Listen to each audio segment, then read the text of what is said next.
lang natin ang 36th anniversary, di ba? Amen? O sige, pero dahil bibigyan po natin kayo mga hanggang 15 minutes lahat-lahat, no? Kaya lahat, kung yung gusto mo ng iba, ng testimony, kahit mo lang ng mga speaker, kung sasabihin nyo, kung bakit mo pasalamat po atin. Amen po ba? Okay? Pinakamaiksi na lang sa tala. Para iba, napagbigay mo na bago po na ako ng word preach. Okay? O sino na? Please. Maraming salamat po, Pastor. Ako ay papasalamat po sa ating Panginoong Yeshua sa nakaraan po nating anniversary. Ano po? Talaga naman po makikita natin yung pagpapala ng ating Panginoong Yeshua. Ano po? At di lang po yun, yun po dumadating ang anniversary. Nakakita ng anniversary na ba ako? Nakakadalawang tatlo na yata. Tatlong anniversary na. Eh, lahat po ng nagiging anniversary, talagang natuwa po yung puso ko. There's joy in my heart tuwing kakaroon tayo ng anniversary. Kasi nakikita ko po yung unity, nakikita ko po yung pagtutulungan ng isa't isa, nakikita ko po yung pagmamahalan sa isa't isa. Kaya po, papasalamat ako sa ating Panginoong Yeshua kapag patuloy po tayo narito at patuloy po natin tinataas ang kanyang pangalan at pinapakalan dito sa lugar na ito. Maraming po salamat. 36th church anniversary natin na naging matagumpay. Salamat po sa kanya, sa bawat isa, sa ating church family. Salamat po kay Yahweh, patuloy natin kasama ang ating pastor at ang kanyang family. At salamat din sa provision niya po. Matagumpay po. Ayan.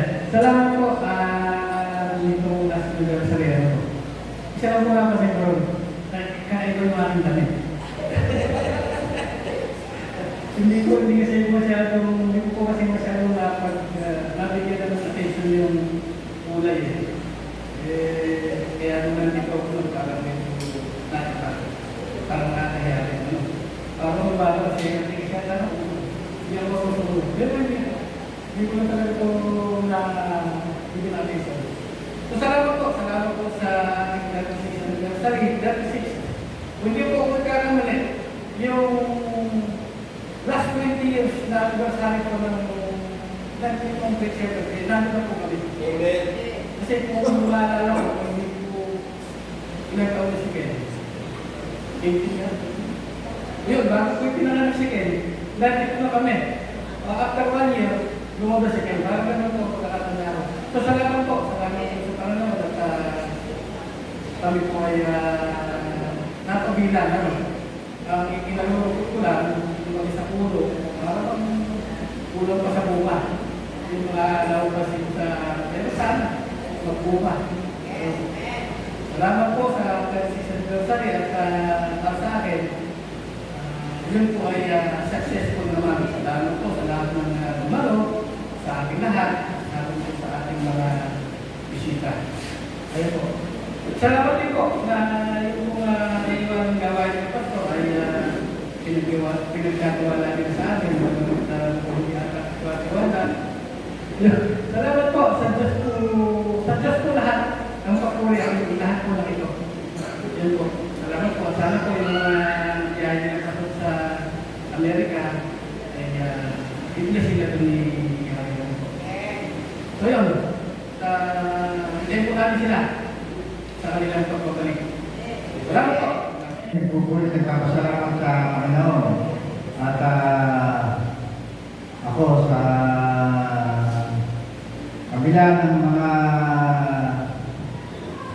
pagka-invite sa akin ni Pastor noong araw nung si Marisa kasi muna namin kami magkakapatid kaya naamla nito Kaya salamat sa kanya at kay Pastor sa kanyang buong pamilya at kami narito ng aking kumpa ngayon. Ang aking kapatid na si Yoli ay kami narito. Salamat sa Panginoon. At nagpapasalamat din ako sa nakaraang church anniversary natin, 36 years. At ito naman ay naging matagumpay, naging maayos. At sana marami pa tayong anibersaryo na dumating sa ating buhay. At ngayon din na nalangin natin ang pagbiyahe ng ating pastor at ang kanyang pamilya, si Manning at saka si Mr. Tuki. Sana'y maging maayos at wala silang maging problema ron. At maging matagumpay ang kanilang misyon doon at sana'y muli silang makabalik dito at muli natin silang makasama. Papasalamat ako sa Panginoon at sa mula nung magka-COVID nga, namanito tayo, ako naman nagpapatuloy na nakakatalo at sabi nga, wala akong natandaan na ako ay nalipan dito, na ako ay nagkasakit. Kaya ang Panginoon ay mabuti sa atin sapagkat tayong ingatan niya, kinagabayan, lalayo tayo sa mga pamamakan. Pero yung mga pagsubok na dumarating sa ating buhay ay talagang kasama sa buhay natin niya. Kaya ako ang hinihingi ko lang sa Panginoon, sana pagpatuloy pa ako talaga nito. Huwag akong pabayaan ng Panginoon na mawala rito sa ating gawain at bigyan niya ako ng pagkataon na maging bahagi nitong ating church at ako ay nangingis na nga ng mga bagay na sana bigyan mo ng kapayapaan na aking pusot isipan. Kaya sa ating mga kapatiran, maraming salamat sa inyo lahat. Amen. Ang hirap naman po para di magpasalamat, sabi nga po nung awitin po kanina, di ba? We are so blessed. So, ako nagpapasalamat po sa dumaan po na anniversary natin. Kagabi po kasi ang ugali ko po kasi alam niyo po sa Facebook, yung may memories po na lumalabas, di po ba? So, every day po, pero before 12 midnight, tsaka ako nagbubukas kasi pag binuksan ko na lang umaga, wala namang clue. So, bago mag-ship yung tape, ako nag-check. Nakita ko yung tinagkala ni Pastor, nag-i-invite siya. That was 9 years ago. So, ang guest speaker doon is si Pastor Hernandez. Kaya lang, in-invite kami palagi ni Pastor, so hindi po talaga kami nakakarating. So, I think mga 4 or 5 anniversaries pala kami na continuous na naka-attend po. So, yun po mga pinagpapasalamat ko po kasi napakalaking impact po talaga sa buhay namin. Kaya nga nagbalik active po kami sa church. So, blessings po kayo sa amin yung church po na to dahil kumbaga ito po yung maging pamantayan namin para mamuhay ng mas matuwid at naayos sa Panginoon. So, pinagpapasalamat po at matagumpay po ang ating 36th anniversary. Dati-dati, nag-attend lang po, talagang attend lang, pero ngayon, sabi ko nga po, pag nag-uusap kaming mag-asawa, sabi ko, karapat-dapat pa ako sa mga ina-assign sa akin ng church o ni Pastor. Pero sabi ko, si Lord po siguro ang nagsabi nun. So, alam ko po na will niya kung ano man po yung meron tayo ngayon. So, maraming salamat po. We are so blessed.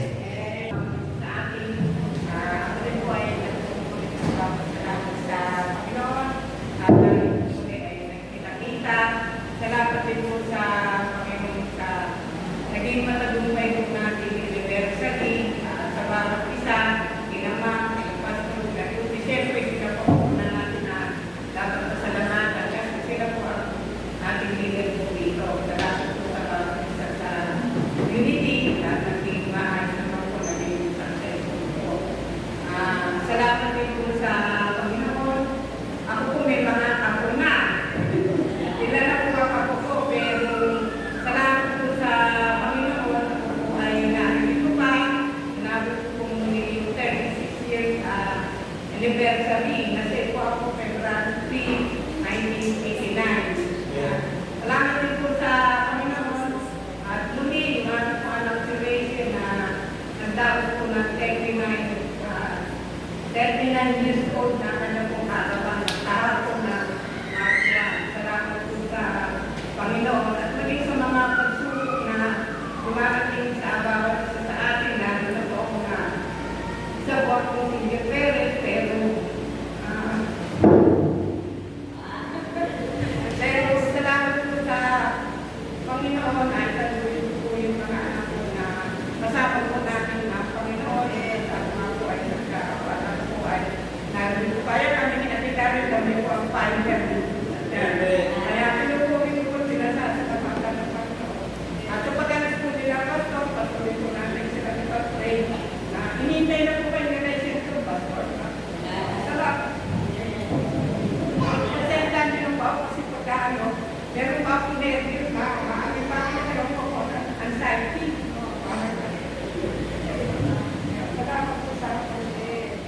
Panginoong Yeshua. Kami po yung nagpapasalamat dahil po kahit ilang taon pa lang po kami dito, yung magkakaroon po ng anniversary, talaga po excited po kami mag-asawa. Nagpapasalamat din po ako sa Panginoon sa mga biyayang pinagkakaroon niyo po sa amin sa araw-araw. Lagi po namin pinagpipray po ang mga ako po dito. Ganun din po kailang pastor at imam ni. Lagi miss po namin kayo. Thank you po, Lord. Magandang umaga po sa inyo lahat. Magandang pangako. Salamat po sa Panginoon at nakaraan tayo ng ating anniversary. Maraming salamat. Ako naparito sa church na ito. Talagang, ibig sabihin, talagang tituwala sa Panginoon. Bagamat ang sinabi nga sa atin ng Panginoon sa natin, panapanahon. Yung mga panapanahon, lahat nagkatay sa lahat ng panahon ng pagtatanim, pag-aamin, alungkutan, pasasaya, maramdaman at kagalingan. Maraming salamat sa panahon at dahil dyan, sobrang pananalig sa Panginoon. Maraming salamat. Good morning po. Yung anniversary, di ba, sinila lang Sunday. Pero yung joy na naranasan natin for God's glory. 36 years po ay yung hero. Pamag-add kayo, tapos mong tatamaran na. At ibig ko sabihin, nakakatuwa po yung kakasama noon hanggang ngayon magkakasama, diba? So, ako po honestly, dito na po ako lumaki. Yung age not that tall. Pero salamat po sa buhay nila Pastor Birdie, Mami, and sila Tuti, si Paul. Diba? Sila po yung nagbigay ng lives for the Lord to share po yung gospel sa Sagapan. And kung nagkita-kita po tayong lahat dito, sabi niyo walang accident kay Lord, whether good or bad, sabi natin kayo, may panahon.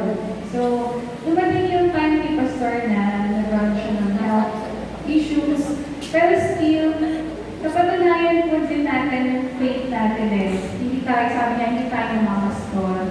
Namamangyaman po tayo. And ngayon, sabi nga, yung growth natin as a Christian, hindi lang siya nakadepende sa linggo. So, dapat ikaw tayo mismo, sa YouTube, ang dami po natin pwedeng maging ways, means, na tayo po ay lumabog po sa Panginoon. So, question po ngayon, ikaw tanongin mo sa sarili mo, kaya mo ba talaga na ikaw, muling na-encounter si Lord? Yung nag-decide ka, kinausap mo ba siya? Naramdaman mo ba yung presensya niya? Yun di ba? Tapos itong church po na to, naging instrument para po tayo kapatiran ay mas mabubo sa Panginoon, hindi ba? Ayun, katulad ng si Pastor, di ba? He's still trying na mag-lead po sa church. And, ayun, they will be, sa States. Sana, di ba, ayun, ako sabi ko, baka pwede mag-preach doon. Mag-preach pero po, honestly, natutuwa ako. Dumadami po yung nagiging preachers, di ba?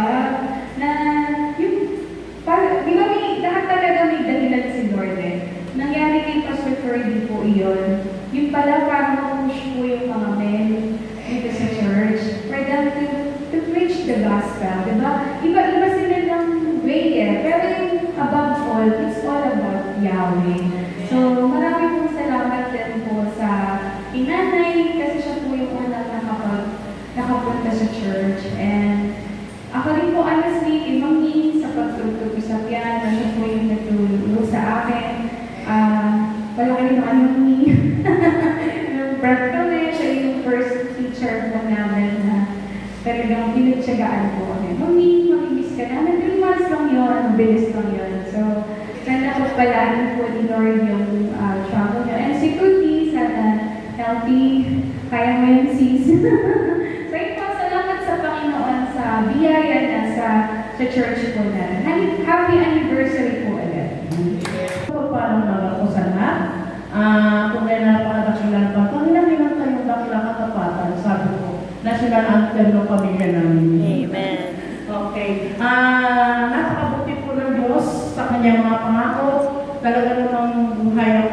sa bawat isa. So, pinagpapasalamatan ko kasi kami, nandun na sa kanta na magmula pa sa ugat ng aming lahi. Tunay na buhat sa kanununuan. Yun ang prayer ko na talagang kailangan natin, as for me and my house, we will serve the Lord. Siguro yun din ang prayer ng mga magulang ko before they died. Na gusto din siguro nila na hanggang sa kapwa-puhan nila maging makakakilala sa Panginoon. So, ang ano lang kasi dito, ang pagiging Kristyano kasi talaga hindi po talaga madali. Di naman nangako ang Panginoon na pagka ikaw itinawag niya, Kristyano ka na, smooth na takbo ng buhay mo. Di po ba? Ano ba, sabi ko every time na may problema o nakakaranas ako ng matinding pagsubok, sabi ko magpupok na lang ako ng promises ni Lord, mapagpahiya ang Panginoon kung hindi niya yun natutuparin. Di po ba? Basta kayo talaga, alamin natin yung mga promises. Baka may sa salita, di ko lang pala, hindi pala totoo yun, di ba? Ang sabi ng Hebrews 13:5 and 6, anong sabi doon? Let your conversation be without covetousness, and be content with such things as ye have, for he hath said, I will never leave thee, nor forsake thee. At ano pa sabi ng verse 6, so that we may boldly say, the Lord is my helper, and I will not fear what man shall do unto me. So, di ba, napakagaling, napakahusay, napakasarap naman yung Kristyano. God will never leave us, nor forsake us. Huwag na huwag tayo magtiwala sa tao, or isandal natin ang ating pananampalataya natin. At naman, meron naman si gano'n, tutulungan naman ako, no? Si Lord pa rin, talagang kay Lord tayo, Lord, ipuin mo po siya, gumawa ka po ng kaparanan. Di po ba, mga kapatid, nung nagkaroon ng tagutong si Prophet Elijah, what happened to him? Nagkaroon ng tagutong, 7 taon niya, hindi walang pagkain, hirap sa pagkain. Anong kinilos na pagod? Ibon. Dinalhan si Elijah ng food sa pamamagitan ng ibon. So in like manner, basta tayo po ay patuloy na maglingkod sa Panginoon, patuloy na pasalamat, maraming pa akong naalala, yung 10 kitungin, yung may sakit. Isa lang ang nagbalik na sa Siyam. Hindi nagpasalamat. Ang gusto ng Panginoon sa atin lahat. Ano man ang mga ginawa niya sa atin, we will boldly say, thank you, Lord. Purihin talaga natin ang Panginoon. Huwag natin alam na sa mga, paano ba kumilos ng Diyos sa iyo? Bakit ka patuloy na naglilingkod sa Kanya? Ano ba pala mo dyan? So, kailangan ipapakita natin sa kanila, paliwanag natin sa kanila na kung paano kumilos ng Diyos sa atin. In that manner, ano mangyayari? Sila din man ay mamotivate, ay may inang pala maglilingkod sa Panginoon, diba? So, yun lang. Basta pasalamat at patuloy lang tayo maglilingkod in good times and bad times, whatever happens, nadadapa tayo. Tama, mayroon tayo pasulok, nadadapa tayo kung minsan. Kung baga sa takbuhan, sumalit na sa takbuhan, natatalisod ka, nadadapa ka. That doesn't mean that we will surrender. Tayo ulit. Diba? So yun lang. Maraming salamat. Ano po sabi? Joshua 24:15. As for me and my house, we will serve the Lord. Amen? Yan. Ngayon, sa kung natin dito, ala po natin, kaya nga po dito, hindi lang po, kahit po lahat, no? Yung iba rito lahat, nandito mga family, okay. Kaya ng iba, wala. Kaya tayo po nandito lahat, ang ating kasama, gamit po natin lahat, dahil lahat po ng ating family, gamit po natin para sa kanila. Pero tingnan po ninyo, alis po kami, diba? For 3 months. This coming Tuesday. Wala ka po kami. Tuesday. So, pero tandaan po ninyo, ayun pong May 28, sana makakabalik na namin kagad. Amen? Amen. At naalala po ninyo dati, akala nila, sabi ng mga tao, ay wala, aalis na siya ano. Natandaan niyo? Sabi, wala, aalis siya ano. Pero, yun nyo, namin, gagawin po namin. Sabi, amen ba? Amen. Kaya pag sinabi po namin, gagawin po namin, gagawin po rin, palit po rin. Amen ba? Amen. Kaya ngayon, sabi niya po,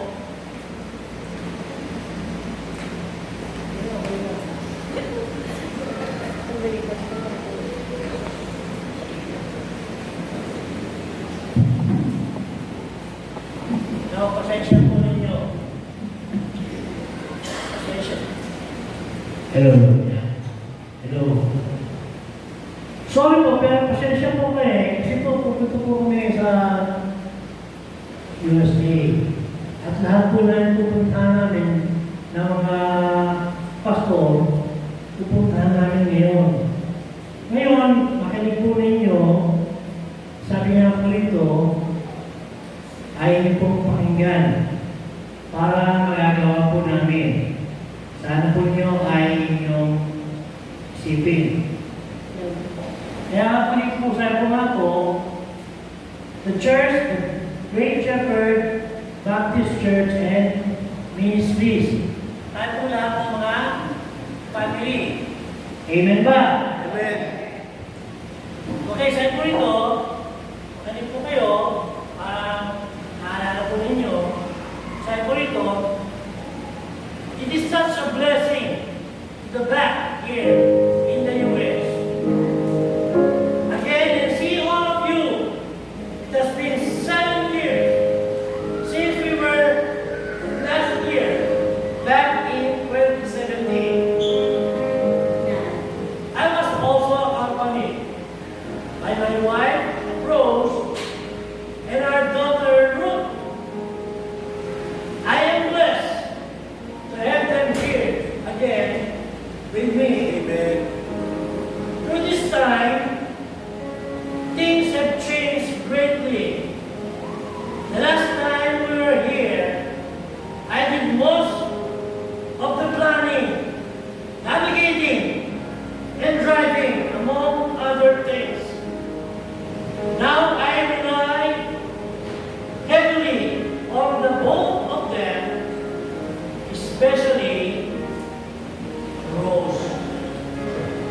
My name. Seryoso po kasi, Rose. Diba? Siyempre dito, Ruth. Rose. Now, Ruth has taken time off work as well, so that she could accompany and assist Rose and I for a couple of months. Through thick and thin, Rose has always been by my side, in sickness and in health. I very much appreciate her for the things that she does for our family, for me and for our ministry in the Philippines.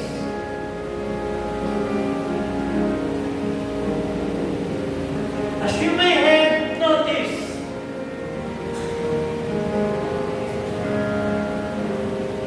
I now struggle with communication. I have been diagnosed with aphasia after having a stroke back in May 2021. This was during the height of the pandemic. For those who may not be familiar, aphasia is a condition that affects a person's ability to communicate, often resulting from a brain injury, a stroke of other neurological issues. It even manifests in many ways, making simple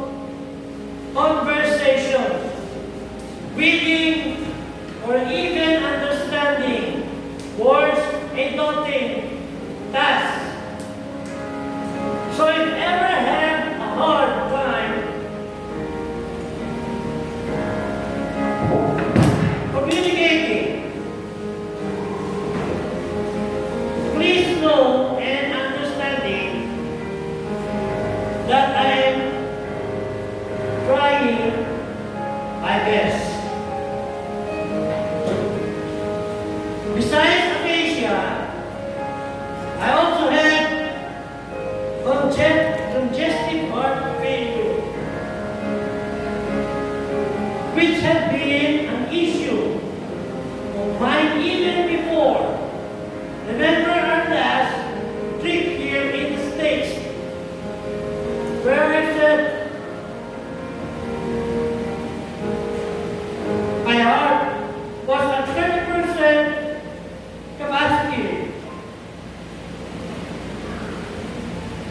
Well, now it is total disaster.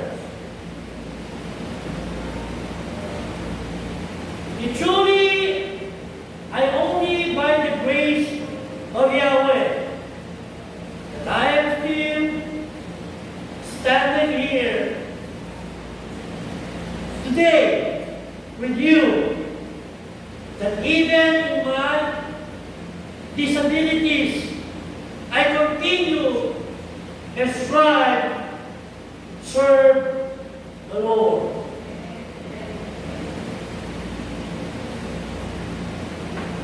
The pandemic was a hard time for the family.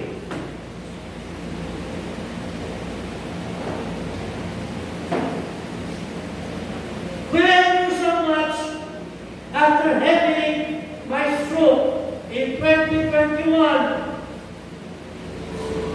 I was in the ICU for 10 days and 22 days total in the hospital.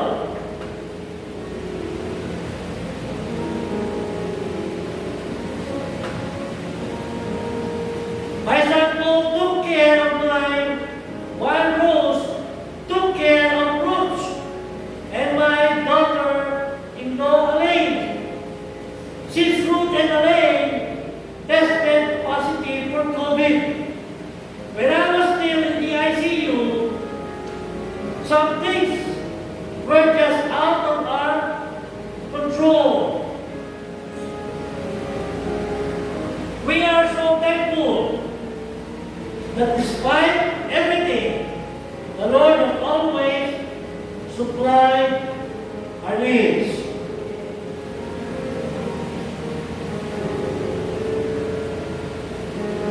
I had to relearn my ABCs, 1, 2, 3s, and generally how to have and write again. Rose patiently and lovingly taught me.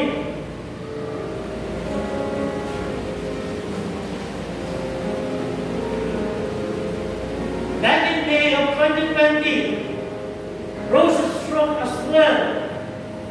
It was just a month stroke, and her speech was only affected for a short time. It was also during the pandemic. 8 months after my stroke, I was hospitalized yet again for congestive heart failure and COVID. Ruth was also tested positive for COVID.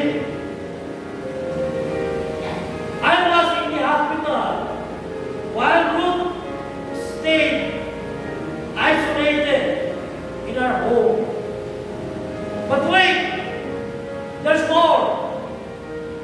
Our grandson here was also in the hospital, who had a premature birth because of the complication from Elaine's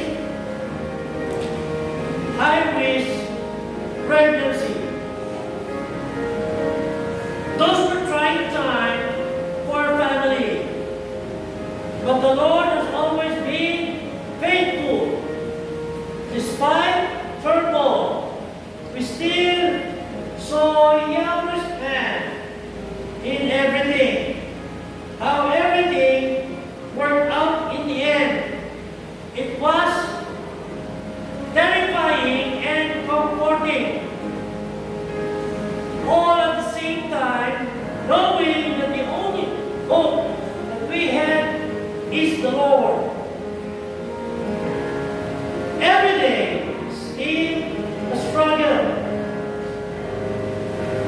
and a journey, but my family and I are living to trust the Lord even more.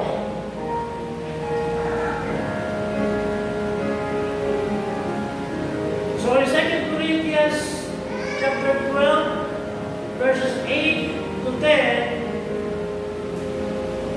by Paul, Apostle Paul, sabi ko rito, he said, verse 8, "For in these things I besought the Lord twice, that it might depart from me. And he said unto me, Thy grace is sufficient for them, for my strength is made perfect in weakness. Most gladly therefore will I rather glory in my infirmities, that the power of Christ may rest upon me." Verse 10, "Therefore I take pleasure in infirmities, in reproaches, in necessities, in persecution, in distresses, for Christ's sake. For when I am weak, then I am strong."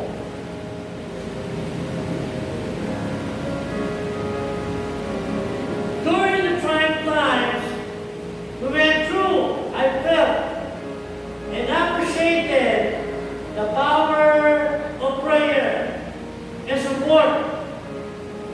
So many people across our globe have helped us.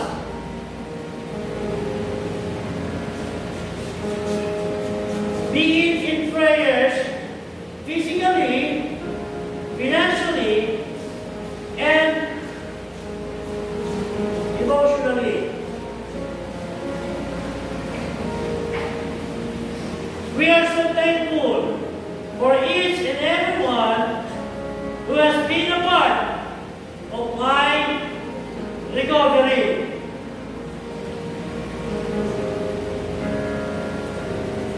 I am deeply humbled by my aphasia. As someone who is used to being very independent and strong, in my illness and weakness, I have come to find the pastoring is not just all about preaching. There is so much more to it. It is also connecting with people and bringing them closer to the Lord.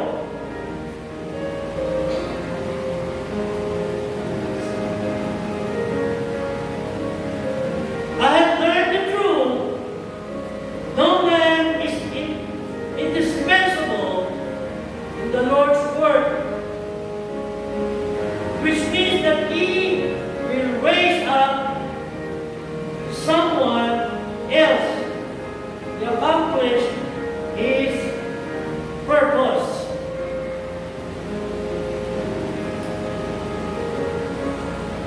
Even if we fail to serve Him, the Lord will always find someone who will worship and serve Him. With regards to my situation, the Lord has raised up people in my weakness who has used and is using to further His ministry. I hope that you don't mind that I am reading my testimony and using PowerPoint. I know this is not ideal.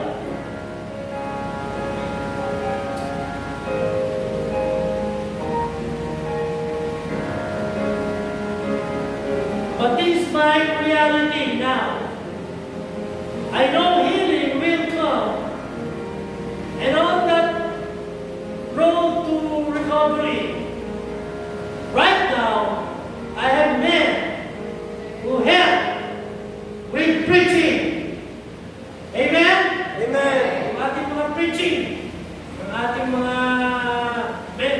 Ben. Diba? Ayan. Nandiyan si Resito. Joseph. Diba?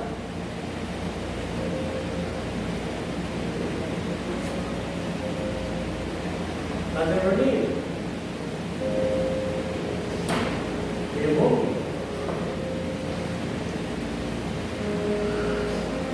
Ano dito? Ano Chip? Ano po? Amen? Amen.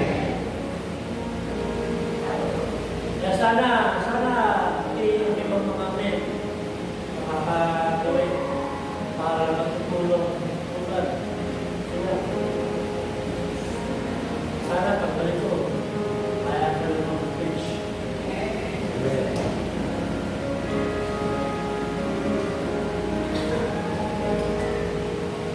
Even if you fail to serve Him, the Lord will always find someone who will worship and serve Him. With regards to my situation, the Lord has raised up people in my witness who has used and is using to further His ministry. Avicii has not affected how my mind thinks. It has just affected the process, process and how my mind works. It mostly just have a harder and slower time putting my thoughts into words. Despite my disability, my heart still yearns to serve the Lord and way that it can. The only time that I will stop is when my Creator calls my home. But until then, I will still use my 30% heart and what's left of my mind and body to serve the Lord. Amen.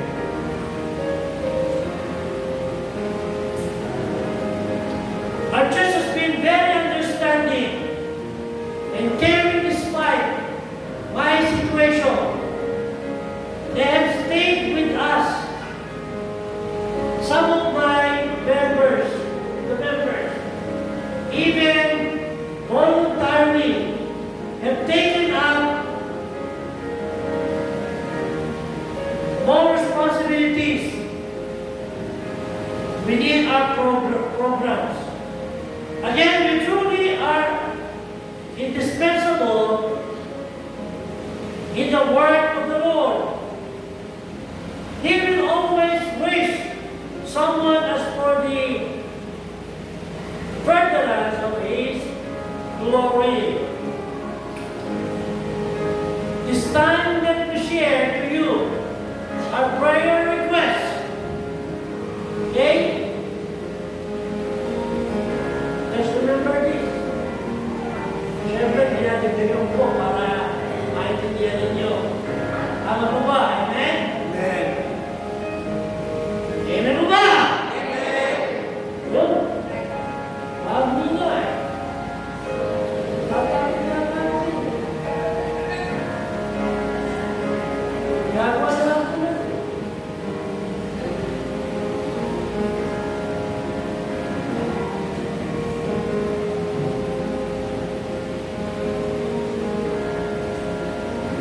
It's time that we share to you our prayer requests. Please pray for the completion of the third floor of our building. Amen po ba? Amen. Amen po ba? Amen. Talagang may gagawin natin. Now, tandaan po ninyo. Kahit po ninyo. Matatandaan nyo ba? Dito nga kayo.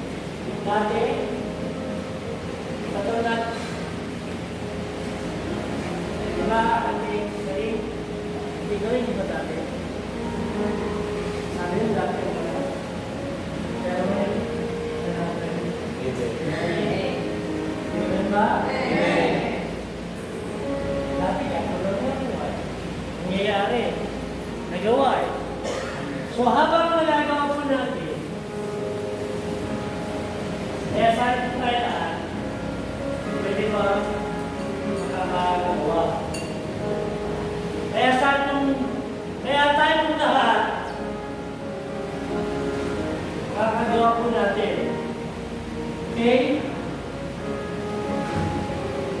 Pray for our missionaries. We have 19 missionaries, both local and foreign. We try to help and support them as much as we can, as they are extension of our ministry as well. Pray for our Bible College, the Piedmont College of Theology, Asia Pacific, Research and Graduate School System. Pray for our ministry, the youth, kids, ladies, and men. Pray for my family. Rose, Ordain, Ruth, Tudy, Paul, Elaine, Phoebe, and Pierre Ellis. His family. And as we continue in a blessing in our ministry, before I end my testimony, allow me to say thank you. Thank you for being our partners in the ministry. Thank you for the trust.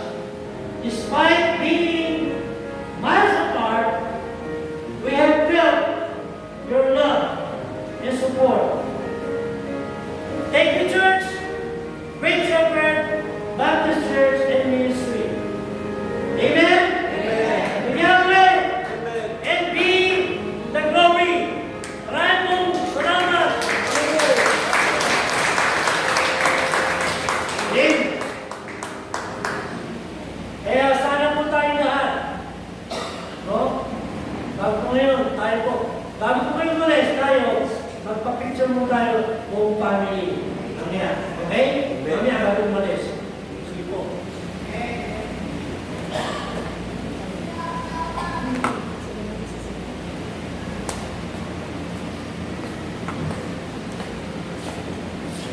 Amen. Maraming salamat. Pwede ko pong imbitahin si Pamudeng, si Pastor, si Lupi, sa harapan. Maraming po tayo tumayo lahat at ipanalangin po natin ang ating mga pastor, pamilya. Kaya din po doon sa mga ministry na kanila po pinakita po sa atin. Sana po ay mag-pray po na. Dali po kayo. Dali po kayo. Dito po kayo. Sama-sama po tayo pagkatapos po ng ating prayer ay pupunta rin po tayo rito at tayo po ay magpapapicture. Dali po kayo. Ating po ipapanalangin ang ating pastor at ang kanyang buong pamilya. Amen po ba? Amen. Sige po. Amen. Hallelujah. Nakikita ko po yung pagpapala ng ating Panginoon dito po sa ating pastor at ang kanyang buong pamilya. Nakita niyo po yung kanyang testimony.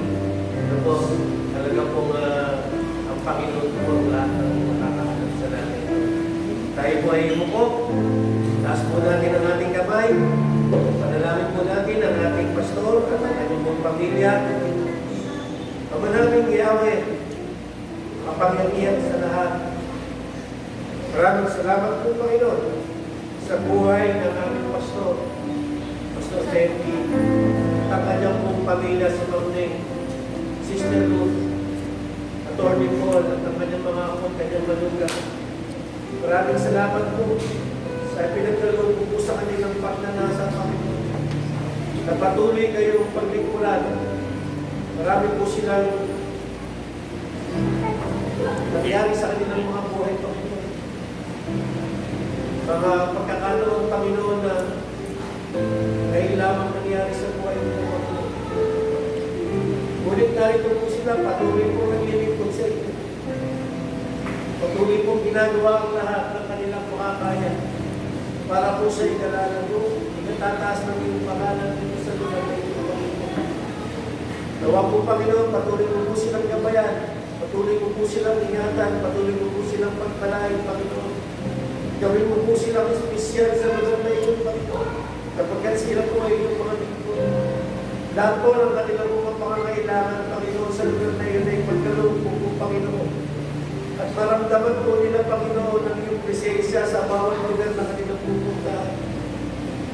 namin, Panginoon, na kayo lamang po ang nakakalam ng bawat ng lahat ng mga nangyayari. Talagang po, Panginoon, na ito po kagustuhan ang mga pangyayari nito kung bakit sila po ay pumunta sa lugar ng Amerika. Dawa po, Panginoon, dalangin ko, lahat ng kanilang mga kakausapin, lahat ng mga kadawang balag po nila, bigyan mo po sila ng pabor. Bigyan mo po sila, Panginoon, ng pagpapala, Panginoon, at makita, Panginoon, ng mga tao doon, Panginoon, kanilang mga puso, Panginoon, nasa inyo lamang po nakatuon. Maraming salamat po sa aming mga kapatiran narito, Panginoon, na patuloy ay pananalangin ng aming mahal na pastor ng kanyang buong pamilya. Gayon din po, Panginoon, ang Great Shepherd Baptist Church and Ministry, Panginoon, na patuloy pa po lumago at patuloy pa po itaas ang iyong pangalan dito sa lugar po ng Gabal. Maraming salamat po, Panginoon. Tumuro sa mo namin dalangin sa matamis na pangalan po ng aming Panginoong Yeshua Christ. Amen.